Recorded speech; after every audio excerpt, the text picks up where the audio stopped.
நிறைய பேர் காமனாக என்கிட்ட கேட்கக்கூடிய ஒரு கொஸ்டின் என்னன்னா, நான் இந்த மாதிரி 11-11 பார்க்குறேன். அப்போ நான் என்னோட மேனிஃபெஸ்டேஷன் எனக்கு நடக்குமா? எக்ஸ் கூட நான் ரீகனெக்ட் ஆகணும், இல்லை அந்த ஜாப் வந்து எனக்கு கிடைக்குமா? ஸோ இந்த மாதிரி கேட்குறாங்க. இந்த 11-11 சைனை நம்ம கிளியராக புரிஞ்சுக்கணும். நம்ம மைண்டுக்குள்ளே என்ன நினைக்கிறோமோ அதை நம்ம வெளியே பார்ப்போம். இப்போ நீங்கள் ரெட் கலர் பலூனை பற்றி திங்க் பண்ணீங்க அப்படின்னா ரெட் கலர் பலூனை வெளியே பார்ப்பீங்க.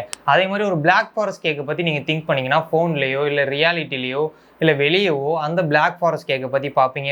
ஏன் என்னோட ஸ்பெசிஃபிக் பர்சன் பேரை நான் அடிக்கடி பார்க்குறேன், அப்போ எனக்கு இது ஒரு சைனா, யூனிவர்ஸ் காட்டக்கூடிய எனக்கு சைனா, அப்போ அவங்க என்ன லவ் பண்ணுறாங்களா? இந்த மாதிரியான கொஸ்டின்ஸ் வந்து கேட்டுக்கிட்டு இருக்காங்க. நம்ம மைண்டுக்குள்ளே அவங்கள பற்றியே நீங்கள் திங்க் பண்ணிக்கிட்டு இருக்கனால அவங்கள பற்றின பேரை இல்லை அவங்களுக்கு ரிலேட்டடான விஷயத்தை நீங்கள் வெளியே பார்க்குறீங்க. இது சைனாக எடுத்துக்கக்கூடாது. அப்போ நான் எப்போ தான் இந்த சைனை வந்து பிலீவ் பண்ணுறது? அந்த 11-11 எதுக்கான சைனாக வேணா இருக்கலாம். ஒன்று ஜாப், ரிலேஷன்ஷிப், ஹெல்த், இல்லை மெட்டீரியல் திங், எதுக்காக வேணால் அந்த சைன் வந்து உங்களுக்கு இருக்கலாம். அது வந்து ரிலேஷன்ஷிப்புக்கு தான் இருக்கணும் அப்படின்னு அவசியம் கிடையாது.